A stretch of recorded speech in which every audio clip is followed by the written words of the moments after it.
Welcome to another episode of Miami Cop Talk. Visit us at MiamiCopTalk.com.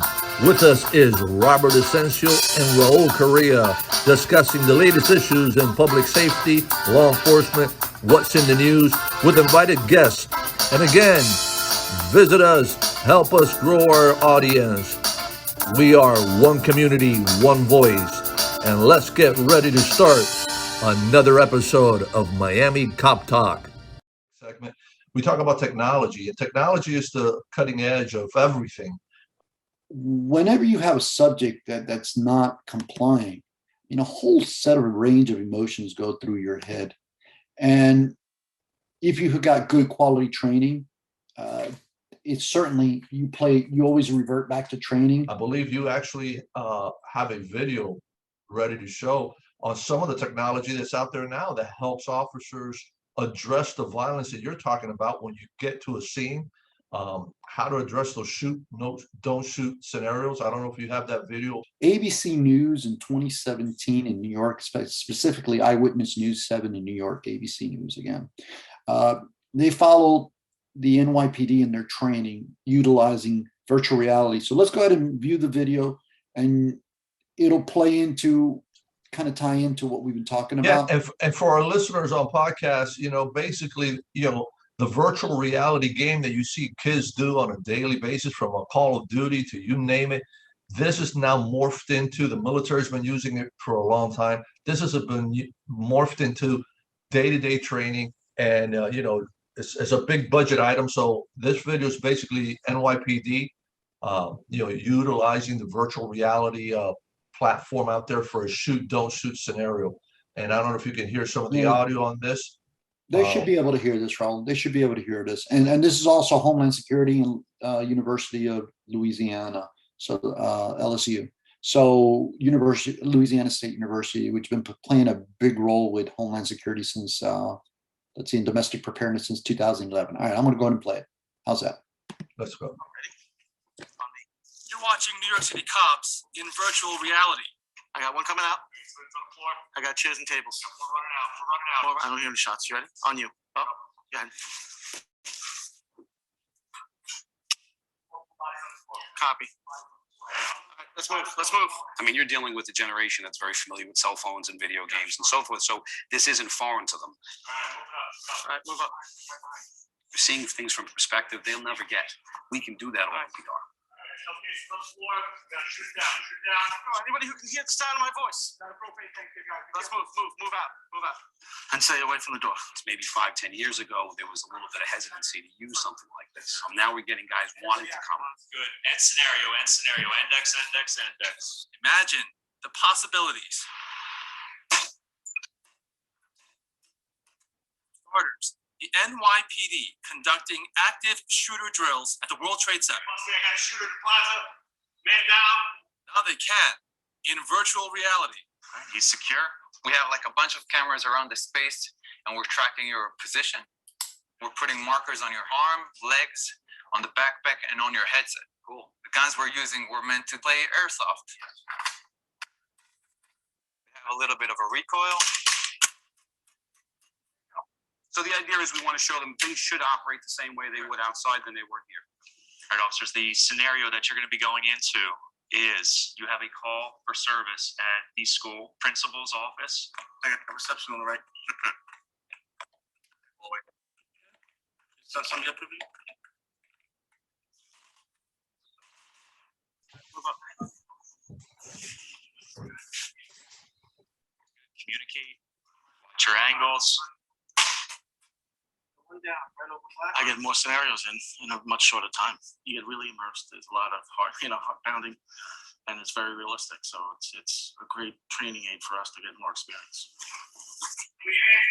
You're watching a week-long training program at a state-of-the-art facility in Williamsburg, Brooklyn. The first time the NYPD is using VR. It adds another whole component. You can change the scenarios. You don't need that much space. So we're taking a good look at it. A couple hundred NYPD officers have taken part in this pilot training this first week. The goal is for police departments across the nation to endorse this tech so this training can be incorporated nationwide. Scenario is report of a man with a gun.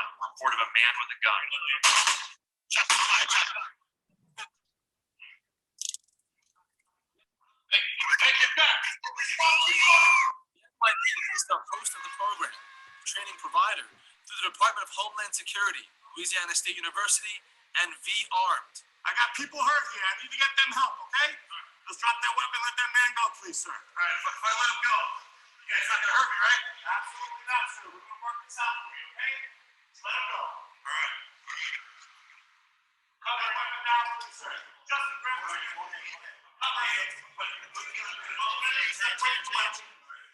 He's got hands. All right, he's in custody. He's in custody.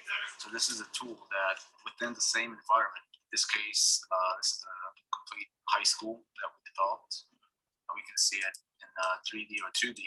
They can really easily configure scenarios with various avatars, whether alive, dead, configure their behaviors. We can gather statistics. So, once you have 100 people doing the same scenario, we can actually draw conclusions from it. We're looking to see where their muzzles are, no weapon safety issues. Got two bodies in the front of us, guys. Almost all the scenarios that have been developed here are based on real incidents. Shots fired. Shots fired. Okay, we got shots fired on this one. Hey, move it. I got rear. Down low. Buzz there. Shots fired. Shots fired. Let's do door 10. I got rear. Police department, show me your hands. Shoot him. Our mission is to do national training across the nation. So after this pilot here with the NYPD, we will take it on the road. I got one coming out in Williamsburg. Shoot down. Custody. We got multiple witnesses. Buses. Supervisor on the scene, please.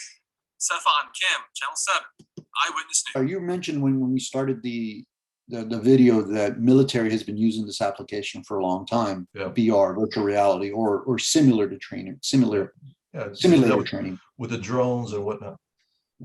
And essentially a lot of the people, at least the violence in Miami-Dade County is being committed by people that are, the majority of them, in the age range between 18 and mid-20s, right? A lot of those, not saying that the games are causing them to play, but certainly they're honing in their skills, those that are violent prone. It is an issue. But let's talk about police work. With all this scrutiny on law enforcement now, and all this added exposure, added accountability, added awareness, added dissecting and second guessing police officers, does training take on a new meaning for law enforcement? And you're a trainer. What do you think? Absolutely. Training is ongoing every day. Every day is a training scenario. And I think when you become complacent, that's when the issues arise. You talked about violence in our community or the young people. I think basically the maturity level, the cognitive thinking is not developed to where it should be. Even in their early 20s, it's unfortunate. But there are many studies out there that show a correlation between violent video games and violence, perpetuating violence in our communities. I think that law enforcement needs to look at a holistic approach when it comes to training.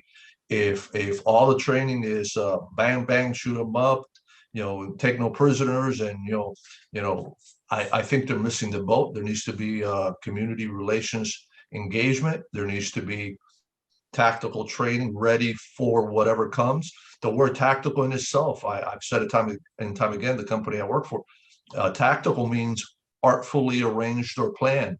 So to have the logistics, the artful planning and engagement, to know when to engage, when to not engage, when to disengage, when to take action, when to not take action. Those are all things that I think people don't understand when it comes to law enforcement. They get scrutinized, and we've talked about scenarios where, the recent incident, I believe her name was Michaela Bryant, the girl with the knife. They interviewed someone, and he said, listen, if my daughter's the one holding the knife and the police show up, I don't want them to shoot her. But if my daughter's the one that's going to get stabbed by the girl with the knife, I want them to shoot her. So, and that's that world that law enforcement lives in. Do you take action? Do you not take action? Do you sit back and finish your coffee and donut and let the community, destroy itself? Or do you engage and try to do the best you can with the training you've gotten? I know they're, Well, let me ask you a question. Let me ask you a question because you're going to something here that we know. So we know that the scrutiny, added scrutiny on police, whether rightfully or no or not, because you can't use what's the saying? You can't use the same paintbrush to brush or to describe all law enforcement. You have Correct, good law correct. enforcement, majority of law enforcement Correct. professional. They train on a regular basis. They do the right thing. It's But they just a get very overlooked. small- They get overlooked, unfortunately, Yeah. by one bad apple ruins the bunch, and media Exactly. and society focuses on that one bad apple. But my point is, for those that will be continuing in professional law enforcement, because law enforcement is not going anywhere. That's the line that defends the public, keeps Correct. safety, keeps our community safe. It divides us between a society of laws and law-abiding citizens versus anarchy or just outright lawlessness, as we see in other countries. But what role does training take on in law enforcement? Do we go to less than lethal now in these high risk encounters? I mean, you're a trainer. What do you think? Do they use beanbags in a situation where you have a subject armed? It's unrealistic, right? But Listen, let's talk about that. it's a very interesting conversation because it ties into many aspects of our society. Should we have greater gun control? And if we do that, then maybe we don't need to have the militarized type of law enforcement response to some of these events. There's a complex Yeah, but that's conversation. unrealistic, man. That's unrealistic. I Well, mean, no, because if you look at taking the guns away from people is not going to happen, right? no, That's well, not going no, to happen. no, it's not. But when you look at the European model of policing, which a lot of people are advocating for in the United States, that European style of policing in many European nations, law enforcement, a lot of the officers are not armed. They actually have fire officers that are armed. And when an officer gets to a scene, he'll request an officer with a firearm. Some of our campus police officers throughout the country are not armed on campus. They're because that is the rules That's becoming highly unrealistic, right? To have an officer on campus anywhere without armed. But I'll tell you what I think is different here. The comparison to the U.S. to European nations that where the police are not armed, or other countries where police are not armed, is not a fair comparison. Because I know that no, you're right. here in the country, but bear with me bear with me 1 second. Police officers, well, actually, society as we have it in this country permits for long guns to be bought, right? And very few places in this country, very few jurisdictions in this country do not allow firearms, right? They're citizens to carry firearms. So we know we have a lot of firearms in on the street. So we know we're not going to take guns away from people. We know that there's an abundance of firearms. I like to see more control with the bad guys as opposed to the good guys. But how do you differentiate a good guy from a bad guy who hasn't been convicted? Correct. Correct. So well, I'm just saying it's a very complex conversation, and I think people are just they're just addressing the outskirts of what needs to be brought up. There's a lot of technology out there that can address some of our issues. You just played a video on virtual reality that can address some of our training needs. It's a very complex conversation that needs to be had. I agree. Guns ain't going anywhere, but some are having that conversation about should guns be maybe limited in some way, shape, or form.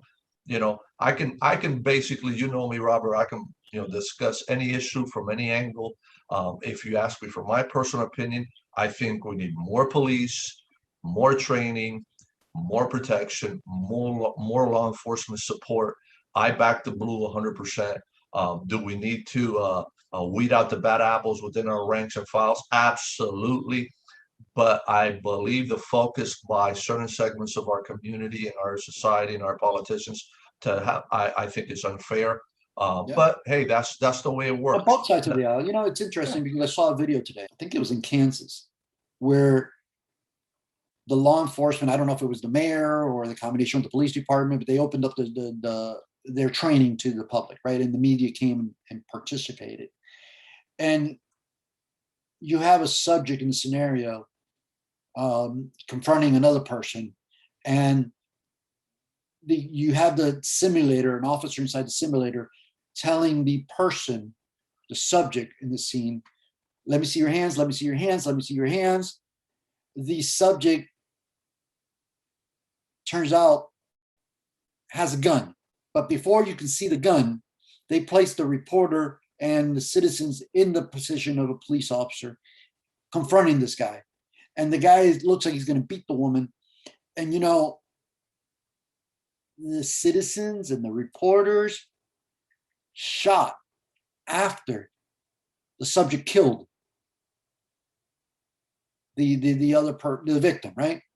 So we go back to the young lady, 13-year-old, who had the knife and was going to stab the girl or was acting aggressively towards the other girl, right? And you have the officer who shoots. Most people said, oh, it's a 13-year-old girl, it's a little girl, we didn't shoot. But was the officer right? Was it a good shoot?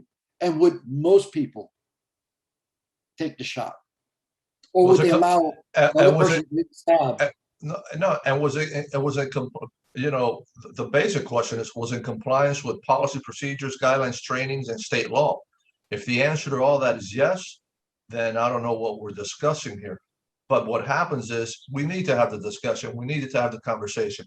I'll put myself out there. I'll tell you based on what I saw, don't have all the facts, but based on what I saw and what the news is put out there and the circumstances, I believe it was a good shoot. Very unfortunate loss of life. I've always said that. Life is precious at every stage, as far as I'm concerned. Loss of life is horrible. But when you look at that, I believe it was a good shoot. But then when you have individuals like LeBron James making his statements, you know, you're next and whatever, it really demoralizes. They blame, but they're Inflames, it demoralizes, right? those and the men and women that are trying to go out there to do the best they can in law enforcement. And that's why recruitment retention is so hard nowadays in the ranks of law enforcement. Well, Chicago just lost 400. They're 400 officers down. Yeah. And do you know the Chicago police has? I mean, well, first of all, on the streets in Chicago, any given weekend, you have a multitude of murders. Oh, absolutely. So when they're down 400 cops, yeah, Seattle's down 200, and some of Minneapolis, you know, took some funding from their budget after the George Floyd situation, and now they realize it was a huge mistake, and now they're infusing millions of dollars back into the police department, and they're trying to hire over 200 cops. You know, what happens is when you're playing politics with public safety and the communities out there that what could go wrong? What could go wrong when you play politics with public safety? And you know what? And if you look at the majority of the resources in law enforcement, go to poor communities that need the assistance. If you live in a private gated community, you don't need the law enforcement attention because you live in a private gated community. But if you don't, if you live in an if you live in a urban inner city, you know, Chicago, South End of Chicago, man, you want cops on every street corner. But hey, you know what? Again, we've talked about it. Playing politics with policing is a dangerous thing. But as we get ready to close out this episode, Robert, why don't we tell people to drop us an opinion, right? Absolutely. Drop us an opinion. Let's talk about this scenario, this situation of shoot, don't shoot. When should police act? Should they go to less lethal? Is less lethal the answer for every scenario that's unscripted, unplanned, that you can't plan for? Drop us a line, MiamiCopTalk.com.